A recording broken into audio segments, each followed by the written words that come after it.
dito mag-invade sana yung Khufra sa blue buff guys, kaso nakita ng Kaja. Ang kulit talaga nitong Khufra, ayaw pa mag-back kaya nabigyan na first blood tuloy siya.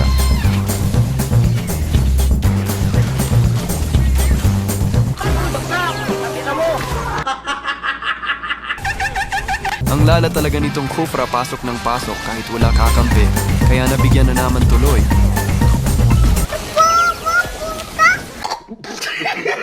Dito nagpunta kami sa turtle. Hindi namin alam na nag-turtle na pala ang core namin. Nakuha tuloy yung gusyo ng turtle. Buti na lang napatay namin si gusyo.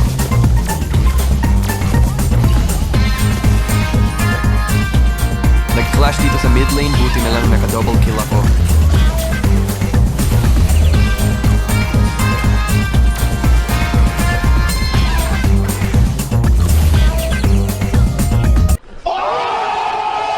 Akala ko kaya ko sila 5 kaya pinasok ko sa torre. Pinatungan ko si Eritel na patay ko pero nabigyan din ako.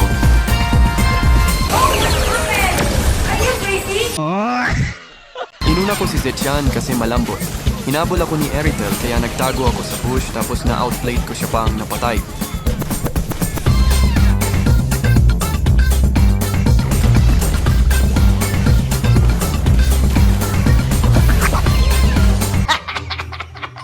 Nag-lord na yung core namin dito kaya ako tamang zone lang sa damo para di maagaw ang lord. Tapos dito guys, tingnan nyo kung paano ko i-zone yung kalaban. Finish na.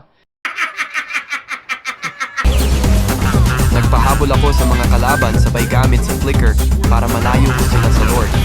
Para makasure na makuha ang lord. Tapos nag-cooldown na yung skill ko kaya pinalagan ko sila. Tignan nyo guys kung paano ko pinasok ang torre ng kalaban. Kaya naka-triple kill pa ako.